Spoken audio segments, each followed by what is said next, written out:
కోట్లు కొట్టేయాలంటే బుర్ర ఉండాలి, తిరుగులేని స్కెచ్ వేయాలి, పక్కాగా ఫిక్స్ చేయాలి, పర్ఫెక్ట్గా పని ముగించేయాలి, నో డౌట్ అన్నట్లుగా ఉండాలి. అప్పుడే ఇల్లీగల్ కాస్త లీగల్గా మారిపోతుంది. ఇదే ఇటీవల రిలీజ్ అయిన కుబేరా మూవీలోని కథ సారాంశం. అబ్బా ఏం యాక్షన్, మూవీ సూపర్ అంటూ సినిమా లవర్స్ తెగ ఎంజాయ్ చేశారు. ఇదే మూవీ 2019లోనే ఇలాంటి సీన్ ఏపీలో జరిగింది. వ్యవస్థను మేనేజ్ చేయొచ్చని, అక్రమ సంపదనంతా లీగల్గా మార్చొచ్చునని ఆనాడే స్కెచ్ వేశారు. అయితే పోలీసులు ఊరుకుంటారా? తీగలాగారు, వాస్తవాలు తేల్చే పనిలో పడ్డారు. ఔరాని నోరెళ్లబెట్టేలా సాగిన ఆ క్రిమినల్ యాక్టివిటీస్ ఏందో మనము తెలుసుకుందాం.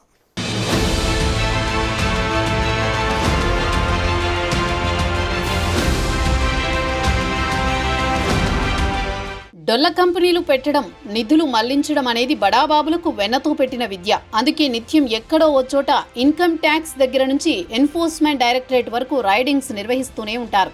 అక్రమార్కుల భరతం పట్టడం, 100 కోట్లు ఖజానాకు చేర్చడం చూస్తూనే ఉన్నాం. ఇటీవల దేశంలోని అతిపెద్ద మద్యం స్కామ్ ఆంధ్రప్రదేశ్లో చోటు చేసుకుంది. దీనిపై సిట్ తన దర్యాప్తును కూడా వేగవంతం చేసింది. రాష్ట్ర ఖజానాకు చిల్లు పెట్టేలా సాగిన ఆ అక్రమాల నిగ్గే తేల్చే క్రమంలో కీలక వ్యక్తులను సైతం అరెస్ట్ చేసింది. అందులో వైసీపీకి చెందిన ఎంపీ మిథున్ రెడ్డితో పాటు ఏకంగా మాజీ ఐఏఎస్ క్యాడర్ అధికారి కూడా ఉన్నారు.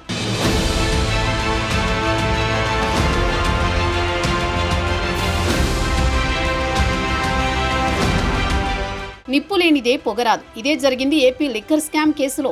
ఆరోపణలపై ఫుల్ ఫోకస్ పెట్టిన కూటమి ప్రభుత్వం మద్యం పాలసీ పేరుతో జరిగిన భారీ కుంభకోణాన్ని ఛేదించాలని నిర్ణయం తీసుకుంది. దీనిపై సిట్ ఏర్పాటు చేయడంలో అక్రమార్కుల గుండెల్లో రైళ్లు పరిగెడుతున్నాయి. మొత్తం 3,500 కోట్ల రూపాయలు స్కామ్ జరిగిందనేది ప్రధాన ఆరోపణ. అందుకు తగ్గట్టుగానే ముడుపుల్లో కొంత క్యాష్ను షెల్ కంపెనీలకు, రియల్ ఎస్టేట్ కంపెనీలు, వ్యాపార సంస్థల ఖాతాల ద్వారా లీగల్గా డబ్బులు నొక్కేశారు.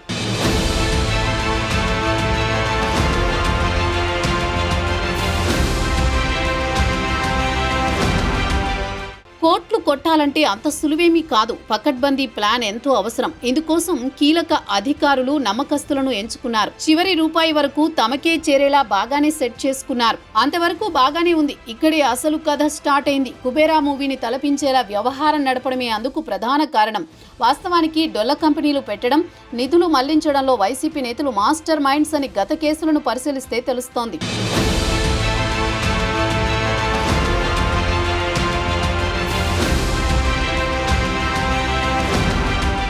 2019-24 మధ్య డిస్టిలరీలు, మద్యం సరఫరాదారుల నుంచి కొల్లగొట్టిన ముడుపుల సొమ్మును మళ్లించేందుకు మద్యం మాఫియా ఈ విధానాన్ని చేపట్టింది. జగన్కు అత్యంత విశ్వాసపాత్రులైన ఎంపీ మిథున్ రెడ్డి దగ్గర నుంచి వాసుదేవరెడ్డి, విజయసాయిరెడ్డి, కసిరెడ్డి రాజశేఖర్ రెడ్డి, సజ్జల శ్రీధర్ రెడ్డి వంటి వారు ఈ వ్యవహారంలో కీ రోల్ పోషించినట్లు తాజా సిట్ సేకరించిన ఆధారాలతో తెలుస్తోంది.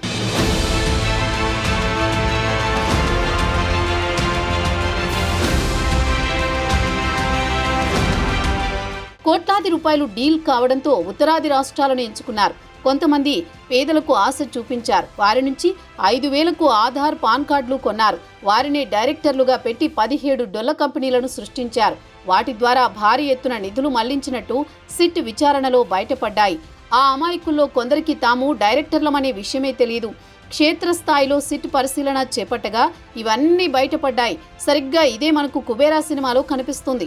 బిచ్చగాళ్ల పేరున అకౌంట్లు ఓపెన్ చేశారు. ఆ సినిమాలో మాఫియా డాన్లు. మరి వైసీపీ స్కామ్ కథ తీసుకుని సినిమా తీశారా, లేకుంటే మాఫియా వాళ్లంతా ఇలాగే చేస్తారా తెలియదు. కానీ ఏపీలో వైసీపీ ముఠాలు అమాయకుల పేర్లతో షెల్ కంపెనీలు ఓపెన్ చేశాయి.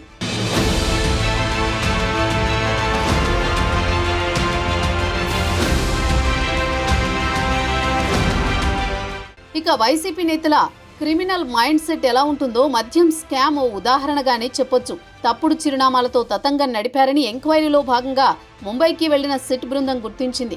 వేర్వేరు ప్రాంతాల్లో తనిఖీలు కూడా చేశారు. ముంబైలోని నందలాల్ మాన్షన్, ఫ్లాట్ 02, చంపా గల్లీ, కల్బాదేవి ప్రాంతాల్లో ఉన్నట్లుగా అడ్రస్ చూపిస్తున్నప్పటికీ ఆ చిరునామాలు ఏవీ దొరకలేదు.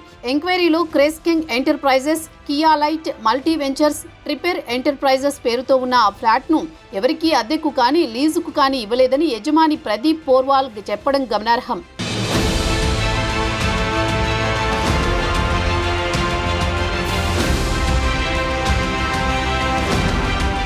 అంతేకాదు సిట్ అధికారులు నివ్వెరపోయేలా కూడా మరికొన్ని సంఘటనలు బయటపడ్డాయి. విక్సో చిరునామాతో క్రిపటి ఎంటర్ప్రైజెస్, మలిస్కా gold and jewellery, new mount gold and jewellery, వోల్విక్ మల్టీ వెంచర్, కేరాజ్ ఎంటర్ప్రైజెస్, విశాల్ ఎంటర్ప్రైజెస్ డొల్ల కంపెనీలుగా గుర్తించారు. వాస్తవానికి ఆ ఫ్లాట్ యజమాని పేరు రమేష్ జైన్. అక్కడకు సిట్ బృందం వెళ్లి పరిశీలించగా తానెవరికీ ఫ్లాట్ అద్దెకి ఇవ్వలేదని, ఆ కంపెనీలు తన ఫ్లాట్లో లేవని ఆయన చెప్పడమే అందుకు కారణం.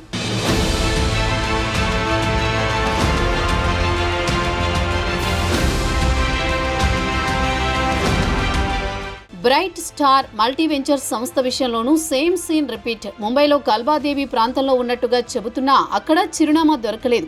విక్సో ఎంటర్ప్రైజెస్ థానేలోని సిద్ధార్థ్ టవర్స్ పేరుతో నమోదైంది. ఆ చిరునామాలో కార్యాలయమే లేదు. పారాక్స్ ఎంటర్ప్రైజెస్ సంస్థను ముంబైలోని కనకియా రోడ్డులోని ప్రైమ్ మాల్ షాప్ నెంబర్ 93 చిరునామాలో చూపారు. అక్కడ దాని జాడే లేదు. సిఆర్ ట్రేడింగ్, రాహి ఎంటర్ప్రైజెస్ ముంబైలోనే నమోదయ్యాయి. ఆ చిరునామాల్లోని యజమానుల స్టేట్మెంట్లను సిట్ సేకరించింది. అహ్మదాబాద్లో బీఆర్ఆర్ ఉద్యోగ్ లిమిటెడ్ సంస్థ నమోదైంది. తీరా ఆ కార్యాలయం దగ్గరకు వెళ్లిన అధికారులు అక్కడ 3 ఏళ్ల నుంచి సీజులో ఉన్నట్టు గుర్తించారు. శ్రీజీ ఇన్ఫోటెక్ సంస్థలు ముంబైలో ఉన్నట్లుగా నమోదు చేశారు. అవి కూడా తప్పుడు చిరునామాలుగా తేలింది.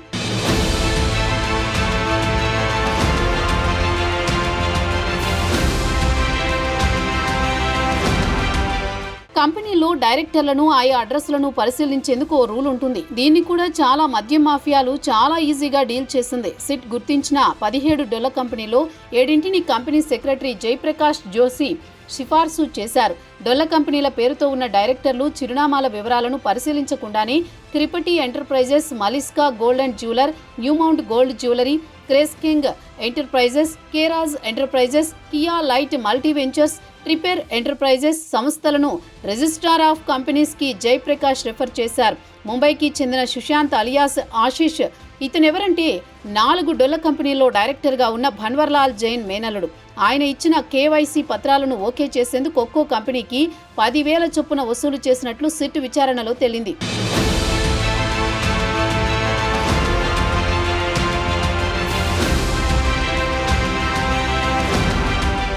హరనాథరామ్ అనే మరో కంపెనీ సెక్రటరీ ధనుంజయ్ తివారీ అనే వ్యక్తి ఇచ్చిన పత్రాల ఆధారంగా వోల్విక్ మల్టీ వెంచర్ రిజిస్ట్రేషన్ కోసం సిఫార్సు చేశారు. డైరెక్టర్లు కార్యాలయ చిరునామాలను పరిశీలించలేదు. ఒక్కో వ్యక్తికి 5,000 నుంచి 15,000 వరకు డబ్బులిచ్చి ఆధార్, పాన్ కార్డులను లిక్కర్ మాఫియా కొనింది. అమ్మిన వారిని కంపెనీ డైరెక్టర్లుగా మార్చింది. 12 మందికి సంబంధించి సిట్ విచారణ చేసింది. అందులో 7 చిరునామాలు తప్పు. మిగిలిన వారిలో కొందరు ఆధార్, పాన్ కార్డులు ఎవరికీ ఇవ్వలేదని చెప్పారు. కేరాజ్ ఎంటర్ప్రైజెస్ డైరెక్టర్లుగా ఉన్న రాజేష్, శంభులాల్ అనే వ్యక్తుల విచారణలో మాత్రం 15,000కు ఆధార్, పాన్ కార్డులను అమ్మినట్లు సిట్ అధికారులకు చెప్పారు.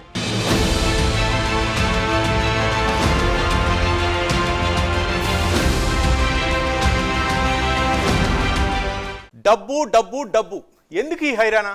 జానడు పొట్ట కోసం ఇన్ని తప్పులు చేయాలా? కోట్లు కొట్టేసేనే సంపాదించినట్లా గుట్టుగా సాగించారు. ఇప్పుడు జైలు ఊచలు లెక్క పెడుతున్నారు. అంతిమంగా ఇల్లీగల్ క్యాష్ ఎక్కడకు చేరిందనే దానిపై సిట్టు కూడా ఓ నిర్ణయానికి వచ్చింది. అయితే కేసు విచారణలో పారదర్శకంగా ఉండేందుకు, వాస్తవాలను ప్రజలు న్యాయస్థానం ముందుంచేందుకు ఆచితూచి అడుగులు వేస్తున్నారు. ఏది ఏమైనా మద్యం ముడుపుల స్కామ్ ఏపీ రాజకీయాల్లో ప్రకంపనలు సృష్టించింది.